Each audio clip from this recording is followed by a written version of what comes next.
Buenas noches. No, tenía algo, pero prefiero no usar.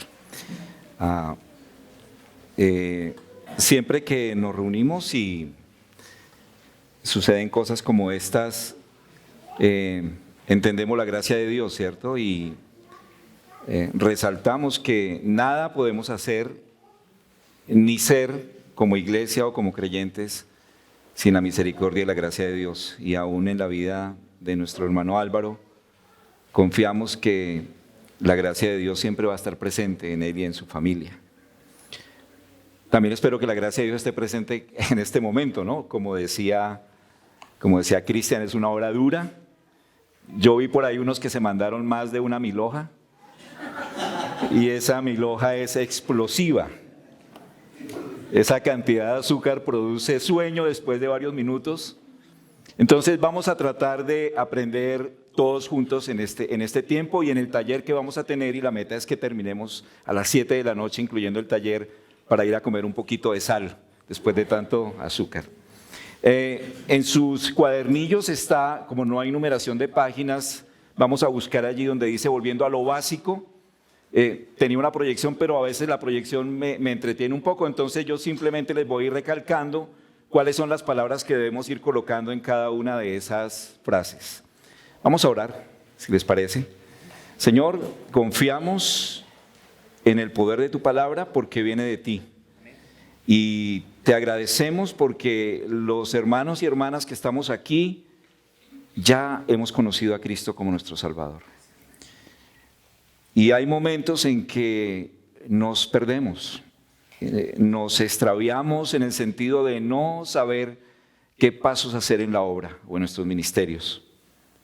Pero siempre volvemos a tu gracia, siempre volvemos a tu palabra, confiando de que en ellas encontraremos lo que necesitamos, lo que siempre nos hará falta. Permítenos que esta noche lo podamos encontrar con tu dirección. En el nombre de Jesús, amén. Yo no sé cuántos de ustedes se han sentido que, creo que todos, cuando hemos servido al Señor o el Señor nos ha encomendado a hacer algo, que a veces uno dice, uy, creo que me metí en un problema. Creo que alguna vez lo hemos sentido. Cuando los hermanos Álvaro y Orlando me llamaron, nos encontramos en el Centro Comercial Salitre Plaza, y me invitaron a compartir en estas enseñanzas. Yo pregunté, porque uno pregunta, bueno, ¿y cuál es el tema que me corresponde? Y me dijeron, bueno, tienes que enseñar sobre el actualismo bíblico. Yo dije, estoy en problemas, por fracción de segundos, porque no tenía ni idea qué es actualismo bíblico, nunca lo había escuchado en mi vida. Pero cuando ya me lo explicaron, y lo que queríamos era de que nosotros como obreros del Señor, como iglesias, tuviésemos la visión clara de cómo como iglesia, como siervos del Señor, podemos enfrentar nuestro ministerio ante un mundo, ante una sociedad y ante nuestras mismas iglesias que han cambiado con el paso de los años. ¿Qué tenemos que hacer con eso? Y hablábamos en estos días con algunos hermanos que el reto que tenemos hoy como iglesia local no solamente son con los líderes que estamos formando ahorita, con aquellos que nos están acompañando en cada ministerio, sino que, por ejemplo, en nuestro caso particular con nuestra esposa, pensamos en nuestros hijos, a los cuales oramos, por los cuales oramos, y como papás y como siervo del Señor en la iglesia, estamos buscando que sirvan al Señor. Porque, ¿qué va a pasar con esa generación que viene? ¿Cómo van a servir al Señor? Ellos van a ser los líderes y siervos de nuestras congregaciones. ¿Cómo van a afrontar ese reto? Y es responsabilidad nuestra hoy, en este momento, entender qué es lo que Dios quiere y, como siempre hemos recibido el mensaje en estas charlas, actuar. Eso es lo que queremos en términos sencillos. Obviamente no es fácil. Y cuando me tranquilicé un poco cuando dijeron que Ovidio iba a dar la introducción, porque él sabe más de ese tema, pero la parte que me correspondía a mí era la parte práctica de cómo como iglesia podemos trabajar en esa nueva visión, en ese nuevo contexto en el que estamos como iglesia. Y los hermanos me decían, bueno, Jorge, tal vez tú puedes hablar un poquito con autoridad, porque para los que no me conocen, yo conocí al Señor en el aposento alto de Teusaquillo de la calle 43 con 18 que mencionaba Brian, hace 32 años del Evangelio. Y hace 18 años, por propósitos de Dios, salimos de Aposento Alto con toda nuestra familia y estuvimos entre 14 y 15 años compartiendo con iglesias que no son de Aposento, que también son de los hermanos, y volvimos hace unos pocos años nuevamente a Aposento. Entonces pudimos ver lo que era Aposento hace 18 años y encontramos una nueva Aposento. Y algunos hermanos me preguntaban, ¿y cómo te parece? ¿Está mejor o peor? Y la respuesta siempre fue, simplemente es diferente. Para muchos de ustedes que han llegado a los pies del Señor o que son muy jóvenes, lo que han conocido de Aposento Alto es lo que han visto los últimos años. Pero muchos de los que estamos aquí, no muchos, pero algunos, vivimos parte de ese proceso. Entonces, ¿y eso por qué sucede? Bueno, porque cambian las cosas, la cultura cambia, la misma ciudad ha cambiado, las costumbres cambian, la tecnología ha cambiado a nuestros jóvenes. Hoy en día la revolución digital afecta todo lo que tenemos. Ya nuestras Biblias las podemos llevar en un libro o las podemos tener digitalmente. Y el Evangelio hoy puede ser compartido por Skype a miles de kilómetros de distancia y no necesitamos salir a tocar puertas como antes. Entonces el mundo ha cambiado, las circunstancias han cambiado. Y también cosas cambiaron en Aposento. Cuando nos fuimos, existían las congregacionales, por ejemplo. Cuando nos fuimos, todas las iglesias en general tenían una muy buena comunión. Hoy encontramos que hay iglesias que han salido de la comunión de Aposento. Y afortunadamente, como no estoy aquí y no sé lo que pasó, pues chévere, puedo hablar de eso. Pero algo muy triste, para mí especialmente, y sé que para muchos, fue lo que sucedió hace un corto tiempo con la iglesia donde yo conocí al Señor. Cerró. Y es doloroso porque todos sabemos que la iglesia de Teusaquillo no eran las paredes que rodeaban donde se reunía la iglesia. De hecho, Teusaquillo estuvo en varios lugares, creo que en 4 o 5 lugares, no estoy seguro. Pero es doloroso que una iglesia nuestra cierre. Porque yo estoy seguro que al Señor le duele. Y que una iglesia de las que muchos de nosotros salimos de allá, no debe suceder. Pero sucede. Y lo vamos a ver acá. ¿Qué podemos hacer en nuestras congregaciones para tener un cambio hacia lo que Dios quiere? Y es muy fácil coger un libro y decir, bueno, esto es lo que hay que hacer, paso 1 esto, paso 2 esto, paso 3 esto, o lo que a mí o al hermano que le correspondiera enseñar se le ocurría decir que era lo mejor. Pero quise ir a la Escritura y encontrar si había ejemplos en la Escritura que narraran de momentos del pueblo de Dios en los que sucedió eso. Y encontré varios, pero solamente quiero recordar 3. El primero fue en el libro de Deuteronomio, cuando la nueva generación, después de 40 años, una generación que desobedeció al Señor al no querer tomar la tierra prometida, llegaron sus hijos, una nueva generación, llegó allí a la tierra prometida y tenían que tomar una decisión. Y lo que narra el libro de Deuteronomio es la confrontación que hace Moisés, leyendo y recordando toda la ley de Dios, la misma ley, los mismos mandatos que escuchó la generación anterior, pero ahora ellos tenían que tomar esa decisión. Ese reto era nuevo para ellos. Y todos sabemos que lo hicieron.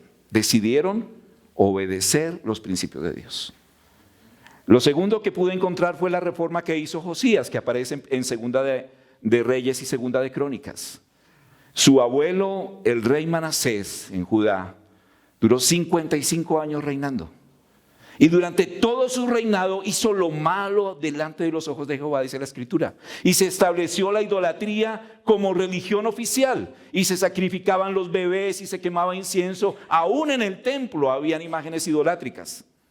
Y Josías encuentra, o uno de sus sacerdotes, encuentra el libro de la ley empolvado en el templo que estaban restaurando.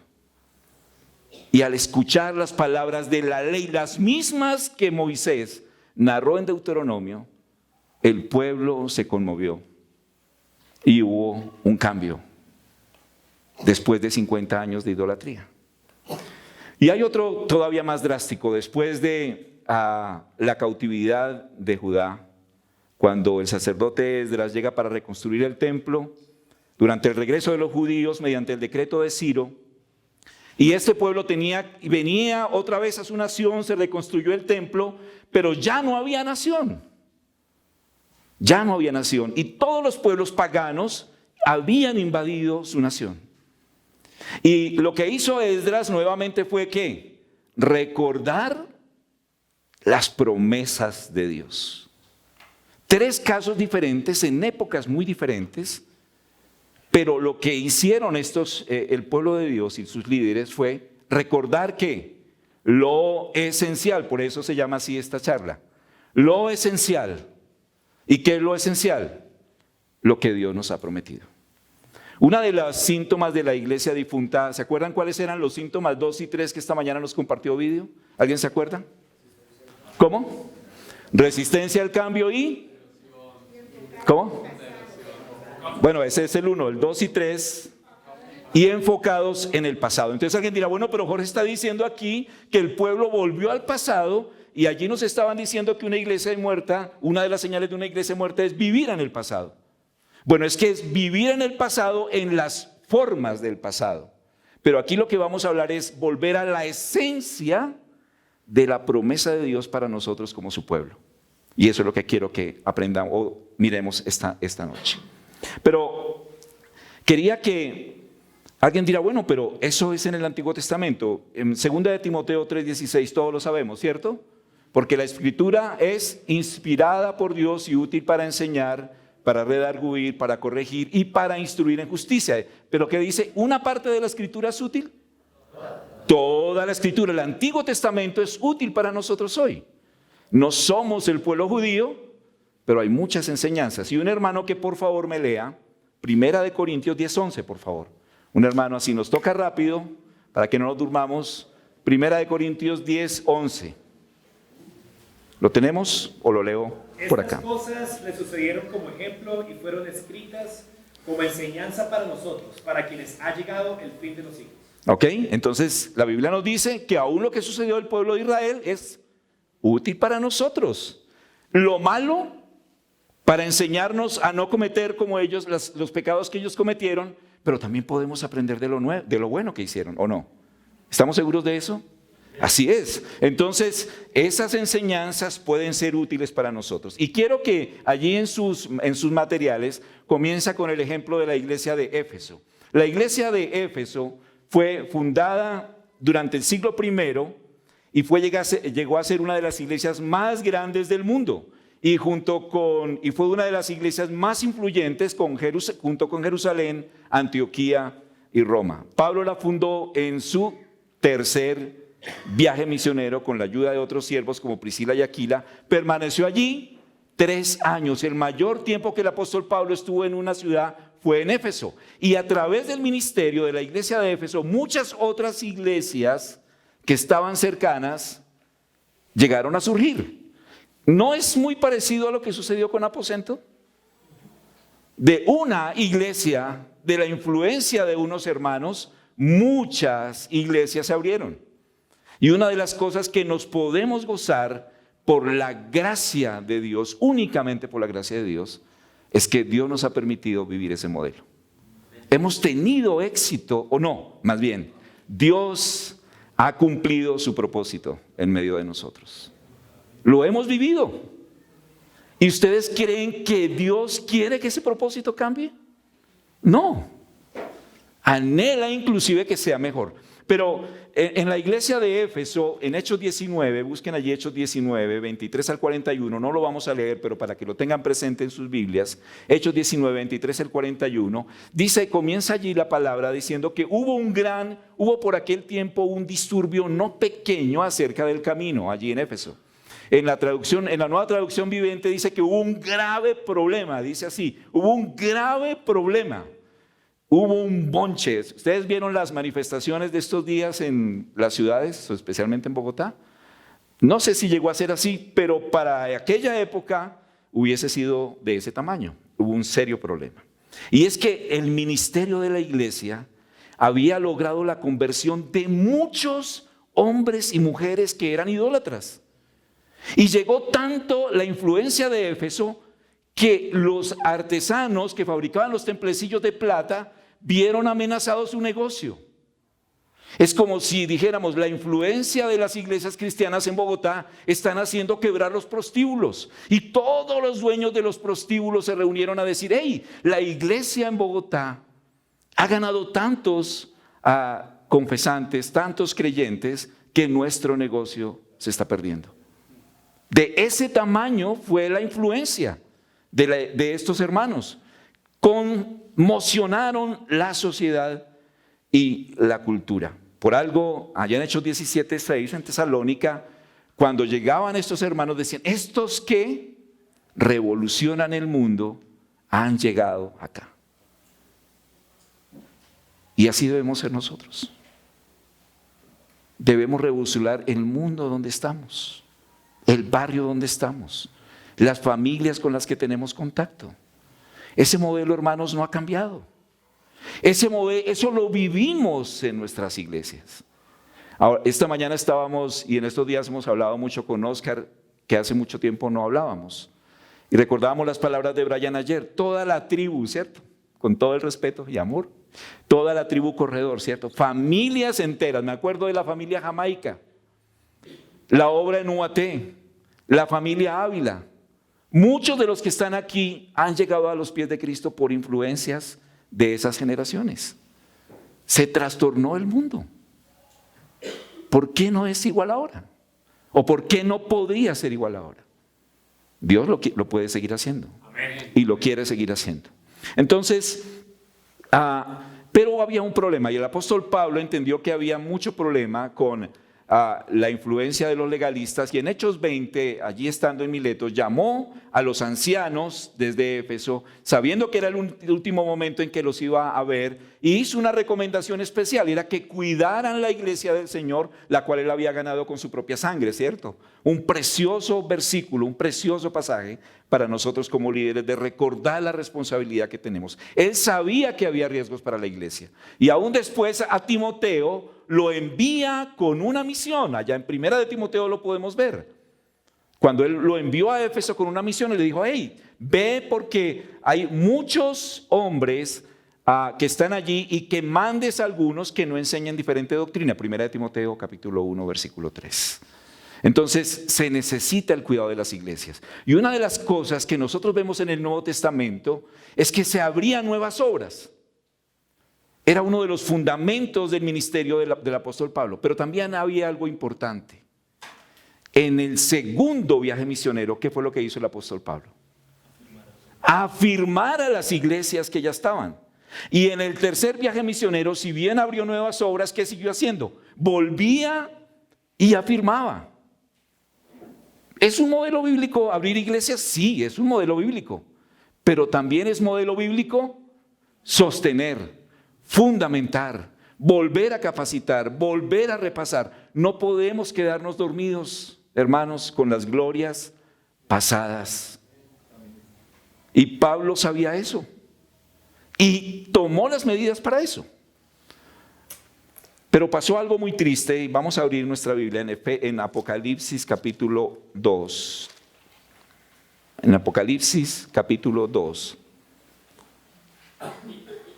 A pesar de las instrucciones de Pablo a sus ancianos y a los ancianos de Éfeso y de los esfuerzos de Timoteo, parece que la iglesia de Éfeso finalmente tuvo algún tipo de decadencia. Y en Apocalipsis 2 dice es decir, el Señor Jesús, en la carta a la iglesia en Éfeso, dice, escribe al ángel de la iglesia en Éfeso, la misma iglesia de la que estamos hablando, de Hechos.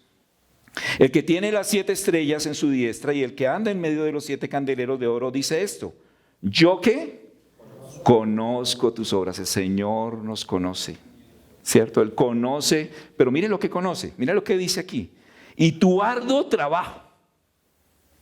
Eso es una voz de aliento para nosotros. El Señor sabe. Así como conoce el arduo trabajo de nuestro hermano, conoce el arduo trabajo de cada uno de nosotros y de nuestras congregaciones. Y paciencia, y que no puedes soportar a los malos, y has probado a los que se dicen ser apóstoles y no lo son, y los has hallado ¿qué? mentirosos. Entonces era una iglesia muy fuerte en doctrina. Y tenían un discernimiento muy claro para saber quién enseñaba mala doctrina.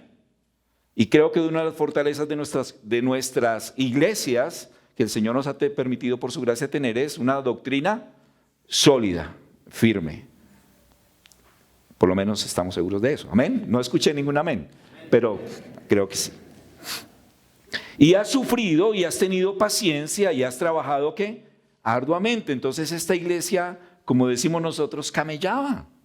Eran hermanos diligentes, no eran perezosos.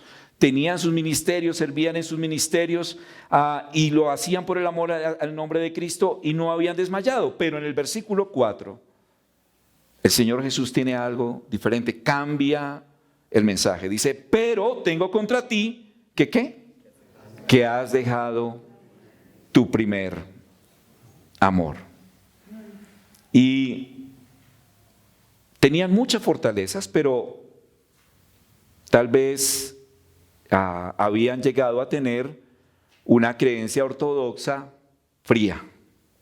No sé si ese sea el significado literal de que habían dejado el primer amor, pero aparentemente era una iglesia fría en muchos sentidos. El amor de Cristo ya no se experimentaba en la iglesia de muchas maneras. Y alguien diría, bueno, es un pequeño problema. Mire todo lo bueno que tiene, ¿cierto? Entonces, ¿qué importa un pequeño problema? No tiene tanto de dificultad. Y a veces pensamos en nuestras iglesias así, ¿no? Sí, hay muchas cosas tan buenas que esa cosita no afecta.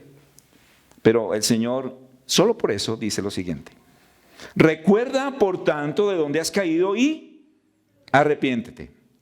¿Tenían que arrepentirse de ser fuertes en doctrina? ¿Tenían que arrepentirse de ser arduos en su trabajo? ¿De qué tenían que arrepentirse? De alejarse de ese amor primero, básico, sincero por el Señor. Y haz las primeras obras, fíjense. Nuevamente el mismo principio que encontramos en estos ejemplos que vimos. Recuerda lo esencial, arrepiéntete y vuelve a hacer esas primeras obras.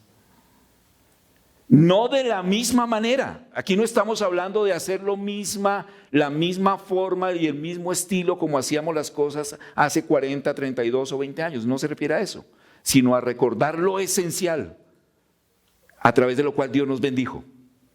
Y dice aquí, pues si no, vendré pronto a ti y quitaré tu candelero de su lugar si no te hubieses arrepentido. Entonces es durísimo. Porque cuando hay otras iglesias aquí que fueron malas, y uno dice, bueno, fueron malas, pero en Éfeso, triste, ¿no? Que por este pecado, haciendo otras cosas muy buenas, Dios pueda quitar el candelero de una iglesia. Por eso yo decía que cuando una iglesia se cierra, es muy triste. No debe suceder, pero sucede. Y la iglesia en Éfeso lo que había hecho era que se había mantenido durante los años, pero no mantuvo su llamado como en su comienzo, en el libro de Hechos. Se había extraviado en el tiempo y había perdido su movimiento. El hermano Harry Reeder, en un libro que se llama De la brasa a las llamas, dice lo siguiente, para que pongamos cuidado, por favor. Dice, una iglesia viva y saludable mantendrá un ministerio en movimiento, en vez de un ministerio de mantenimiento. Los ministerios de mantenimiento viven en el pasado para sostenerse en el presente.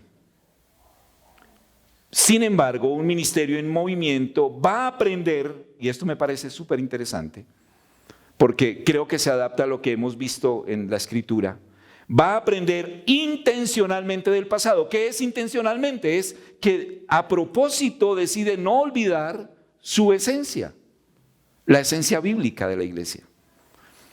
Aprende intencionalmente del pasado para vivir eficazmente en el presente y transformar la visión del futuro. Y allí en sus hojas dice diferencia entre una iglesia en mantenimiento y una iglesia en movimiento, es lo primero que tenemos que diligenciar allí. Entonces, a la luz de esto tenemos que aprender varias cosas que están allí en los siguientes 3 puntos. Dice, volver a entender ¿qué? Volver a entender las bendiciones pasadas, es decir, lo que hizo Dios al comienzo. Por eso nosotros debemos recordarlo, de dónde vienen nuestras iglesias, cuál fue la esencia de lo que Dios hizo al comienzo. ¿Cuál fue el llamado que tuvieron nuestros líderes en el comienzo? ¿Por qué nuestras iglesias eran tan fervientes en evangelismo? ¿Por qué reproducían líderes con tanta facilidad? Debemos recordarlo y obviamente no lo vamos a hacer acá. Pero parte de lo que quiero que hagamos acá es un ejercicio que cada iglesia debe continuar, ¿cierto? En su congregación. Lo segundo, contemplemos las lecciones y los principios que Dios bendijo en el pasado. Contemplemos las lecciones y los principios. Muchas lecciones en el pasado, ¿cierto? Ayer estos hermanos que llevan tanto tiempo en la obra nos recordaron muchas lecciones que aprendieron, ¿cierto? Y esas lecciones, aunque son personales, fueron lecciones de Dios, principios de Dios. El ejemplo en el liderazgo. Debemos recordar el ejemplo en el liderazgo, cómo los líderes deben ser ejemplo. Eso lo vamos a ver ahorita en unos minutos. Debemos recordar la delegación del ministerio, o sea, que yo no tengo que hacer todo, sino que tengo que enseñar a otros para que lo hagan y yo después, como hacía Brian y los ancianos, chao, se iban. ¿Y qué tenía que hacer uno en la iglesia? Hágale, porque eso era lo que aprendió, ¿cierto? Entonces, y el tercer punto es, celebremos, cuarto punto, celebremos estos principios y continuemos aplicándolos, pero en las formas que se ajusten a los dones, a los recursos y a las realidades actuales de nuestra iglesia. Nuestra iglesia tiene una realidad nueva, ¿cierto? Diferente a los años anteriores. Lo esencial debemos aplicarlo en lo actual. Entonces, en 1 Corintios 12, 4 al 6,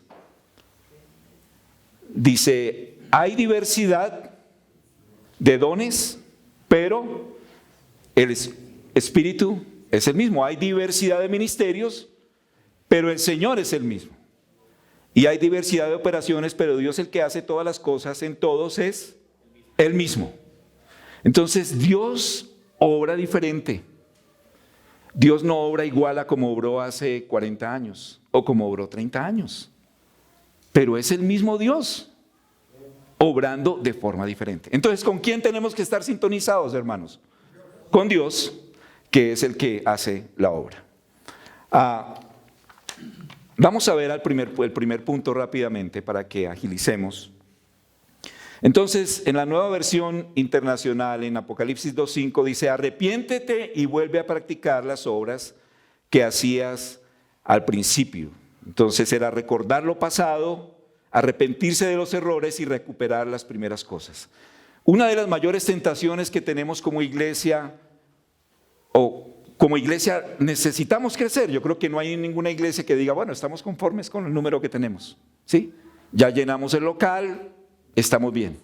Queremos crecer. Pero hay muchos modelos en el mundo que se ofrecen como tentación.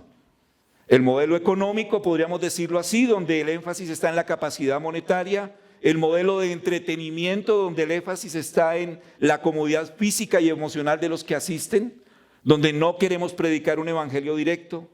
Y el modelo de sanidad, donde hay mucha expresión de dones espirituales. Entonces la pregunta es, ¿qué hacemos?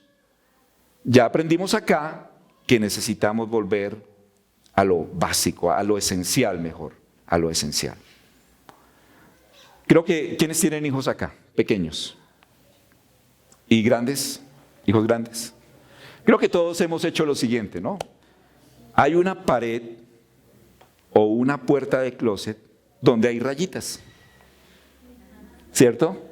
Donde parábamos a nuestros niños y íbamos midiendo su crecimiento, ¿cierto? porque queríamos demostrarles a ellos que iban creciendo. Pero nosotros nunca intencionalmente dijimos, bueno, el pelado tiene que crecer porque tiene que crecer. ¿Cuál es la prioridad de nosotros como padres? Más que crezcan es que ellos sean ¿qué? Saludables. Buscamos que ellos estén saludables, que tengan sus vacunas, que tengan su alimentación, si se enferma llevarlos al médico, si tienen alguna problemita, que estén saludables. Y cuando un niño está saludable, ¿qué es lo que normalmente sucede? Que crece. Y hay otro aspecto importante, y es que el crecimiento, si como iglesia estamos buscando el crecimiento, primero que la salud de la iglesia, es como si colocáramos la carreta delante del burro.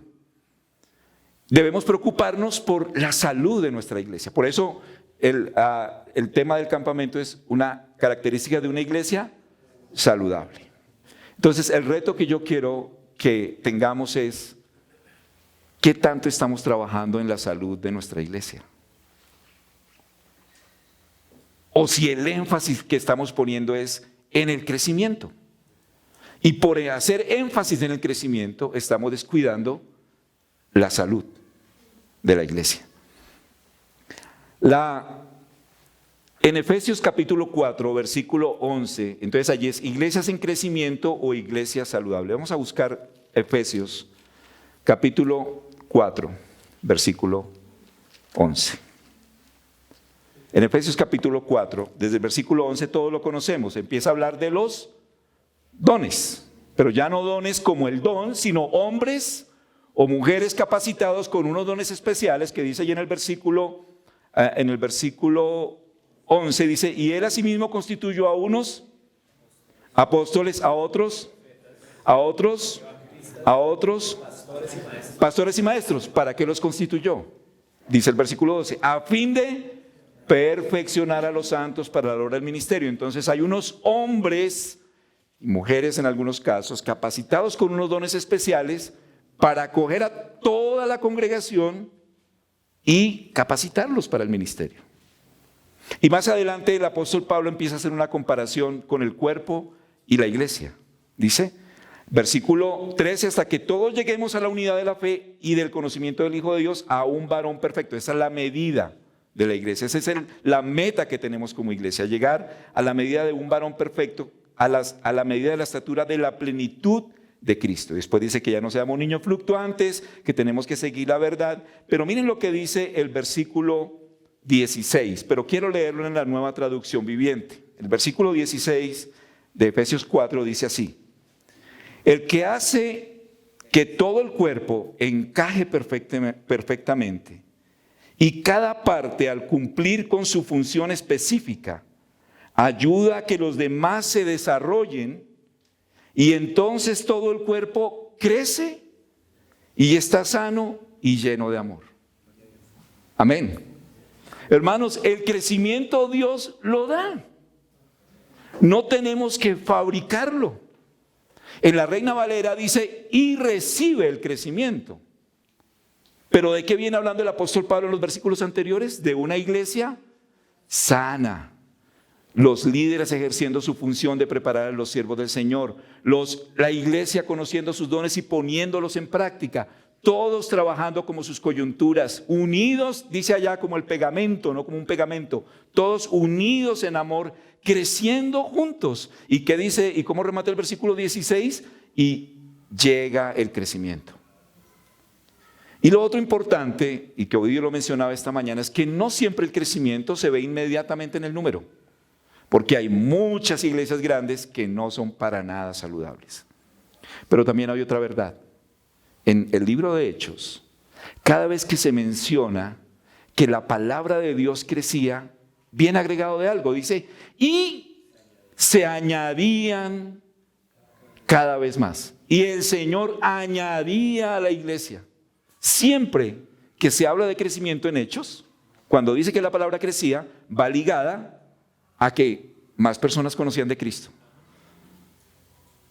¿Qué modelo moderno necesitamos para crecer? Una iglesia saludable. Todos haciendo lo que tenemos que hacer, en el tiempo que tenemos que hacer, lo que Dios nos manda hacer y en medio de las circunstancias en que estamos viviendo. Entonces, eso yo lo aprendí en un discipulado con Hugo Rodríguez, en la casa de él, como a los 2 meses de creyente. ¿Estamos haciendo lo mismo en nuestras iglesias? ¿Estamos enseñándole a los nuevos discípulos eso? Y esas son verdades fundamentales. Me acuerdo mucho que el libro se llamaba 12 lecciones, ¿sí? De Emaús. No sé si ha cambiado el nombre, ¿cierto? O lecciones para la vida cristiana, algo así. Ahí está. Y la esencia, eso es la esencia del propósito de Dios. Entonces, el tercer punto que estamos, el segundo punto que estamos viendo allí es lo primero de las primeras cosas, como menciona ya el Apocalipsis 5. Entonces, en el modelo bíblico que el Señor ha establecido en las Escrituras, señala que la base de todo el ministerio de la iglesia es ¿quién? ¿Quién es la base de todo el ministerio de la iglesia? Cristo, ¿cierto? Y allí en Efesios capítulo 1, versículo 20 al 23 y Colosenses 1, versículo 15 al 19, dice que Cristo es superior a muchas cosas, el primogénito, el creador y todo, pero hay algo importante que dice, y lo dio por cabeza a la iglesia. Cristo es el centro, nunca podemos olvidar eso. Nadie más sino Cristo, solamente Cristo. Otra de las cosas que aprendí cuando conocí al Señor, solo Él. Nadie más. No podemos fallar en eso. Él y nadie más que Él. Es lo que enseña la Biblia. Pero también la Biblia nos recuerda que el Evangelio está puesto como prioridad y parámetro y punto permanente del ministerio en la iglesia. Y allí tenemos en el punto número 2, 5 frases que tienen que ver con el Evangelio como el centro. Entonces, y la primera es el Evangelio como base de toda predicación y enseñanza.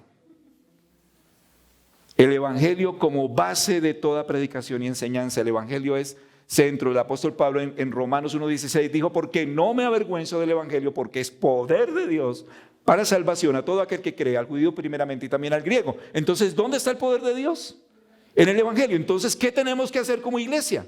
Enseñar el Evangelio. Y debe estar presente en la predicación y la enseñanza. El Evangelio debe estar en la leche. ¿Sí? ¿Qué es la leche? Simbólicamente hablando en la enseñanza. Los nuevos, ¿cierto? 12 botellas de leche, ¿se acuerdan? De páginas inspiradoras, creo que se llamaba el libro, la editorial. 12 botellas, lo básico. Cuando discipulamos a alguien nuevo, el Evangelio debe estar en ese discipulado sencillo y básico del nuevo creyente. Pero también debe estar en el alimento sólido. El alimento debe estar en la preparación, lo que está siendo fiel, ¿no? Recordando a los obreros que ya comen alimento sólido, los principios, los fundamentos, los alcances, las verdades, las implicaciones, todo basado en el Evangelio del Señor. Entonces, el discipulado, el Evangelio presente en todos los niveles de discipulado, podríamos decir. La exposición sana del Evangelio nos previene del legalismo, porque entendemos que soy salvo únicamente por la gracia de Cristo. Que no tengo que añadir nada a mi salvación. Y eso me previene del legalismo. Pero también nos previene del libertinaje. Porque el Evangelio también nos enseña que así como el que me llamó es santo, debo ser santo en toda mi manera de vivir. Entonces nos previene del legalismo, pero también del libertinaje. El Evangelio como base de los ministerios de la iglesia. Me acuerdo que en Barranquilla estábamos buscando un material de escuela dominical para los niños. No me acuerdo si fui con Ellen, con mi esposa, a mirarlo en CLC, el top de las librerías cristianas. Tú trabajaste en CLC, ¿cierto? No hay nada malo. Pero no encontramos un solo material. No encontramos un solo material que le enseñara el Evangelio a los niños. Habían por lo menos 5 materiales que yo perfectamente podría entrar en una escuela pública secular y enseñar eso, buen comportamiento, respeto a los padres, y cero evangelio. Entonces, ¿cómo está presente el evangelio en el ministerio de niños de nuestra iglesia? Como líderes, como obreros, ¿estamos vigilando el material que se le enseña a los niños? ¿Estamos garantizando que el evangelio esté presente allí? Que cada domingo, por lo menos, los niños que no conocen a Cristo tengan la oportunidad de conocer a Jesús. ¿Está presente el evangelio en el ministerio de parejas, en el ministerio de varones, en el ministerio de jóvenes? Debe estar presente. Obviamente hay otros escenarios de enseñanza, ¿cierto? Pero la esencia debe conservarse. Y el evangelio de Cristo como el eje de nuestro culto y adoración.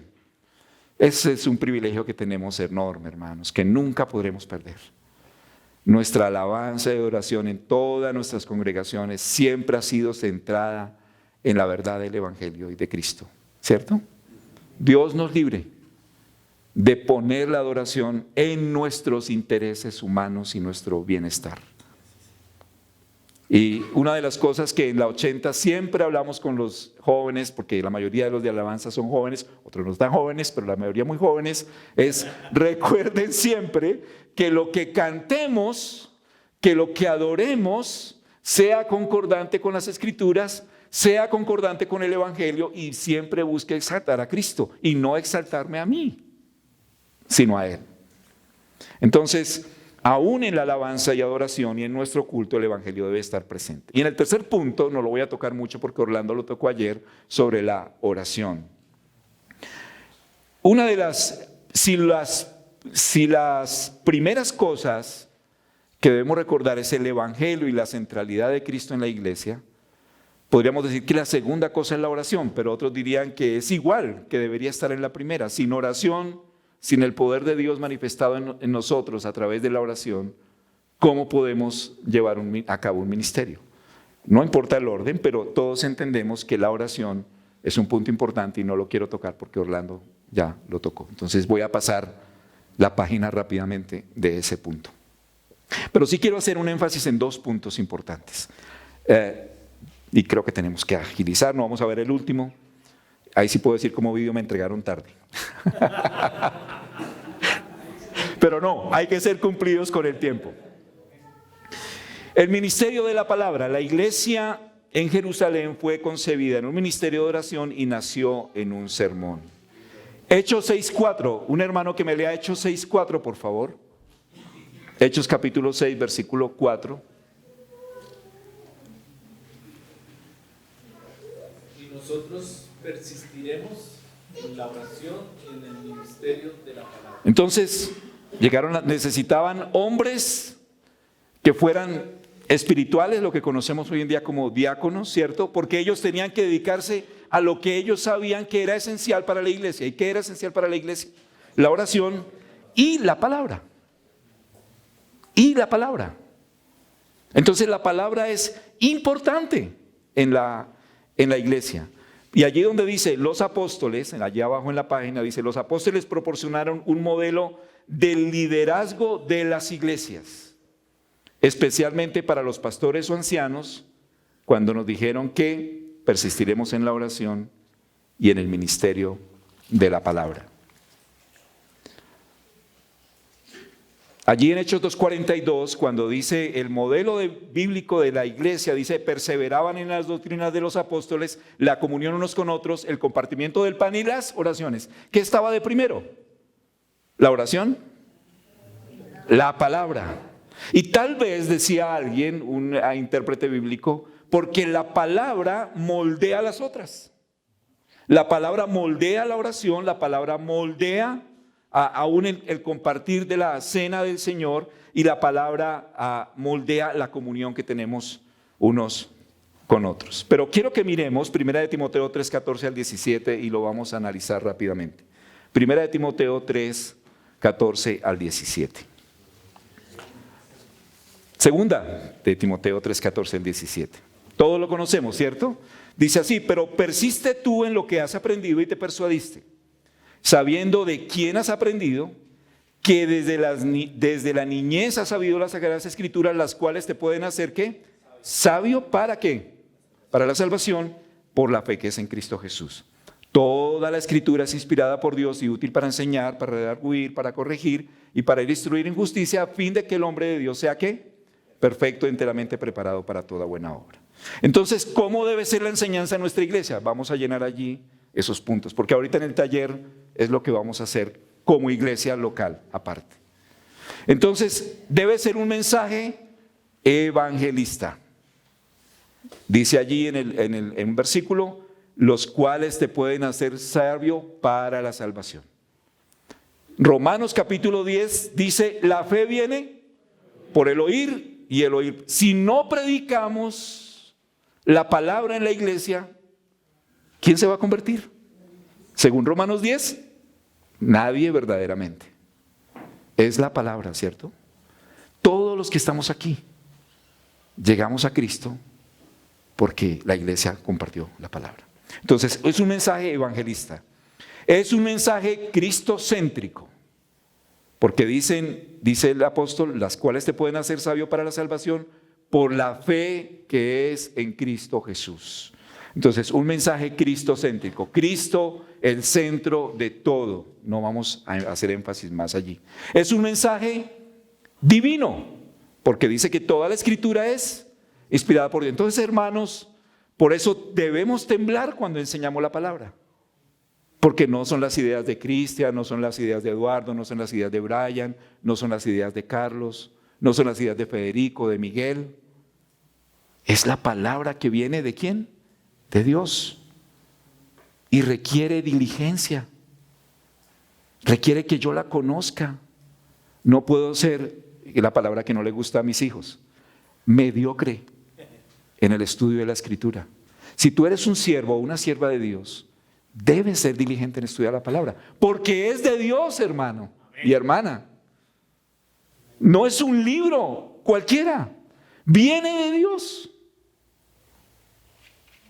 Debemos, y esa es nuestra responsabilidad. Y la iglesia es responsable de que la enseñanza refleje eso. Es un mensaje útil. Porque dice allí que es útil para. O sea que es provechoso. Provechoso para problemas matrimoniales, provechoso para problemas de homosexualismo, provechoso para un joven que tenga pornografía, provechoso para alguien que se quiere suicidar, provechoso para alguien que no tiene ningún problema aparente.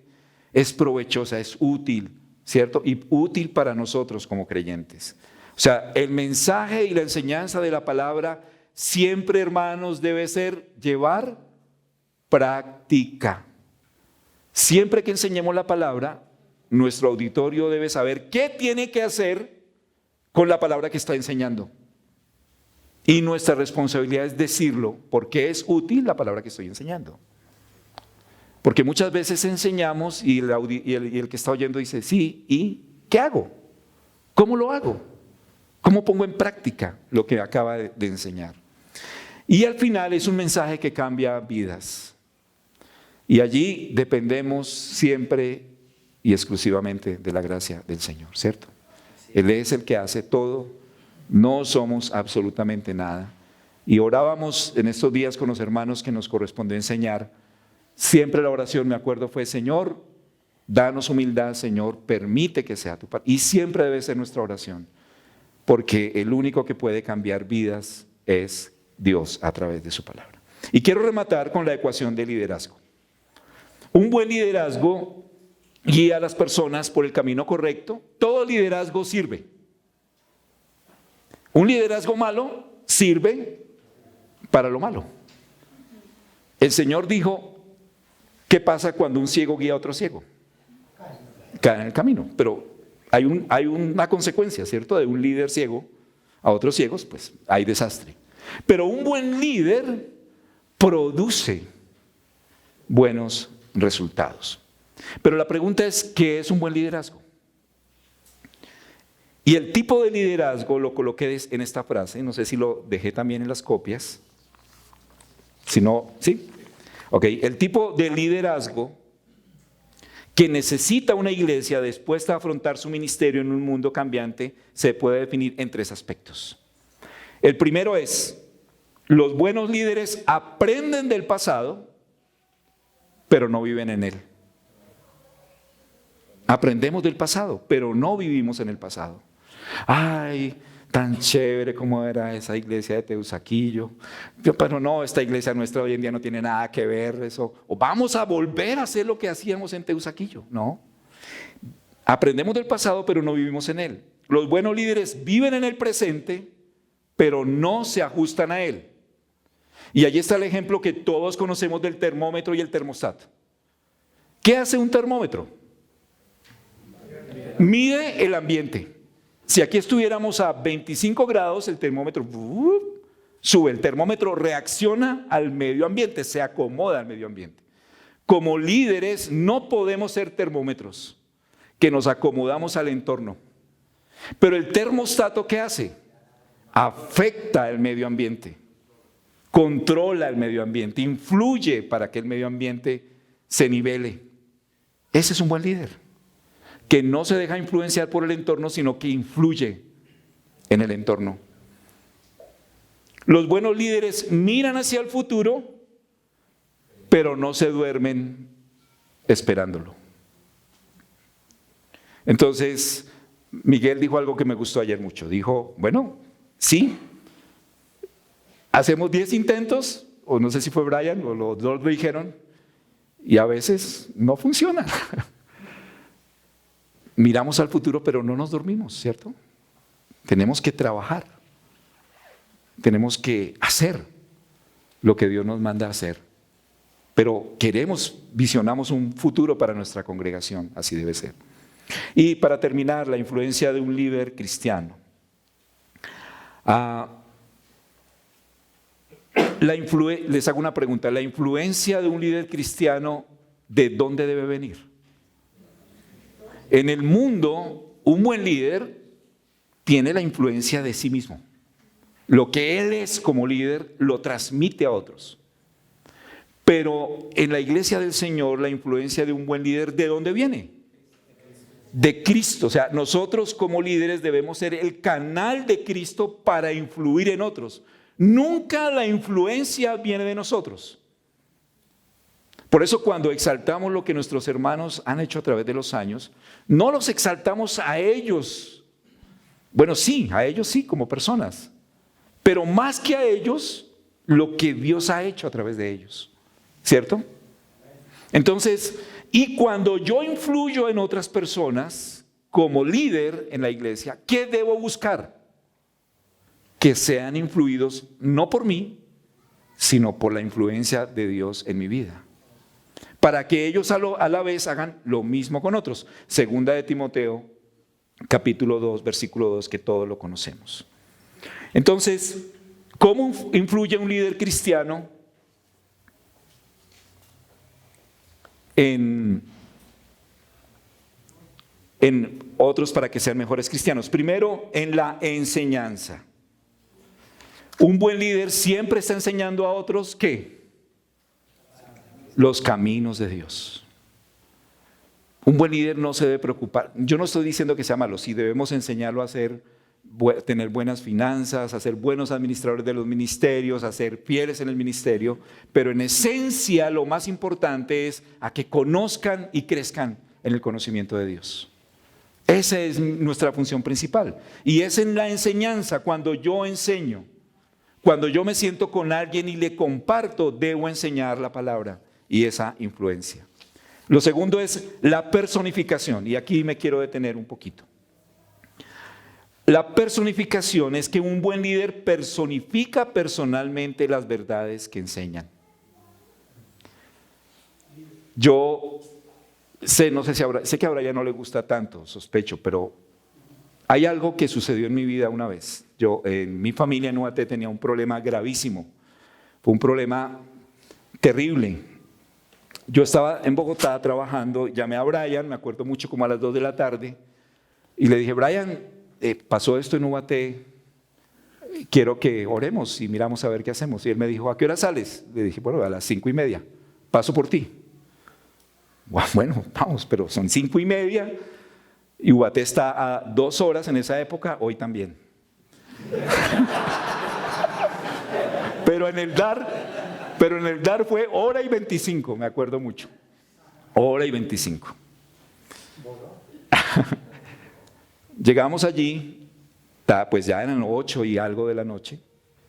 Brian, no sé si tú te acuerdas, habló con mi papá, tantas cosas ni te acuerdas, pero yo sí me acuerdo mucho. Y oramos y bueno, y nos devolvimos, ¿cierto? Brian me dejó en mi apartamento ya tarde. Nunca olvidé eso. Eso impactó mi vida como líder impresionantemente. Y dije, en mi vida nunca voy a negar la disponibilidad de mi tiempo para la obra. Siempre que te llamen a servir al Señor, si no tienes ningún otro compromiso con el Señor, hazlo. Hazlo. Y sacrificar.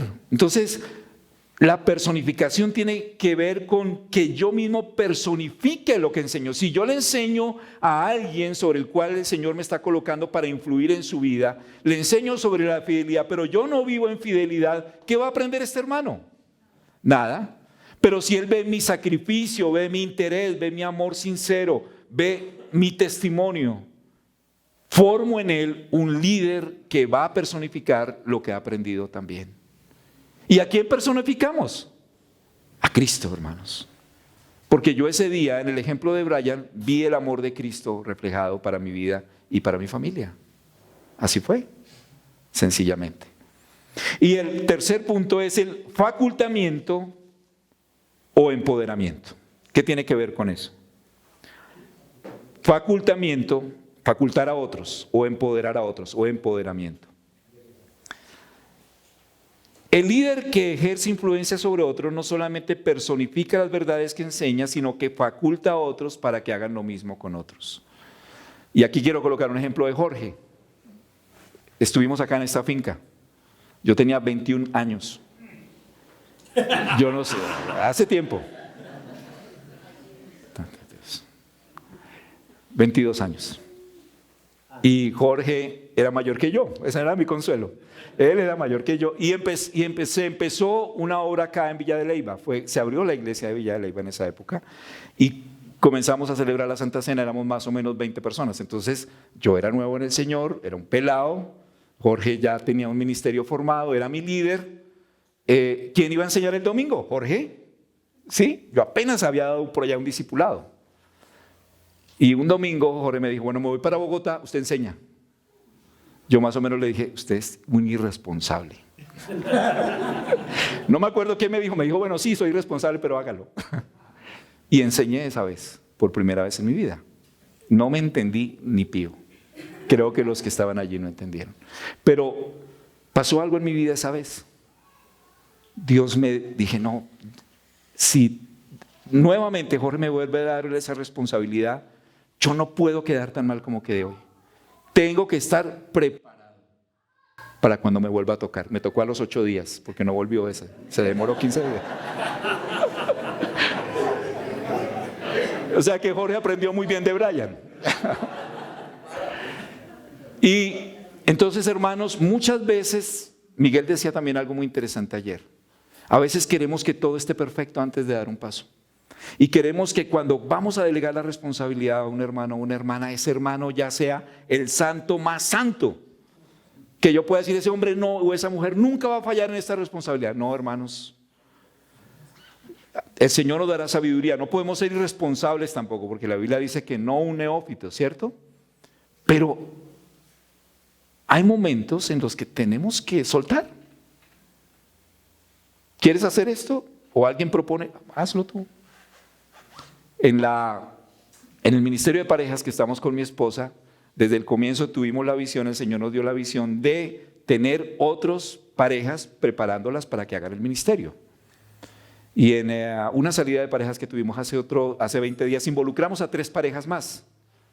Ninguna de ellas tiene experiencia en parejas, pero tienen un deseo. Siempre decían, yo quiero servir, ¿qué hay que hacer para las parejas? Yo ayudo a servir, ayudo a hacer esto.